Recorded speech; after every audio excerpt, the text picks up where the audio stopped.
বোকা ছেলে চেনার ৮টি উপায়। এক, যে ছেলে শুধু নিজের কাজ ঠিকঠাক করে কিন্তু অন্য কেউ তাকে ঠকাচ্ছে কিনা সেটা বোঝার চেষ্টা করে না। সে ভাবে সবাই তার মতোই সৎ। এই সরল বিশ্বাসটাই তাকে সহজে ঠকিয়ে দেয়, বোকা বানিয়ে দেয়।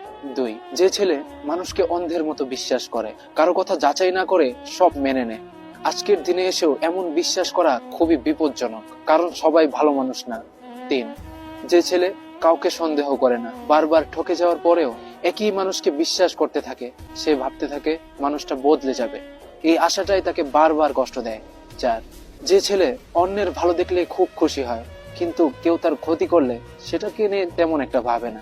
সে ভাবতে থাকে চলুক, সমস্যা নেই। তার এই দুর্বল মানসিকতাকেই চালাক মানুষ দুর্বল ভাবে কাজে লাগায়।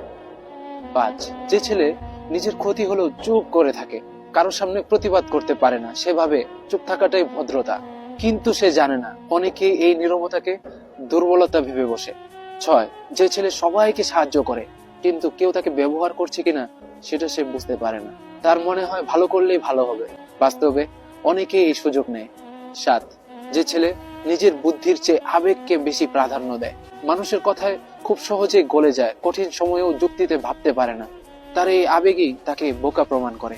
আট, যে ছেলে সহজ সরল হওয়াকে গর্ব মনে করে, বোঝার চেষ্টা করে না কে ভালো কে খারাপ, কোনটা করা উচিত কোনটা করা উচিত না। তখন সে বোকা না হলেও চালাকদের হাতে বোকা হয়ে যায়।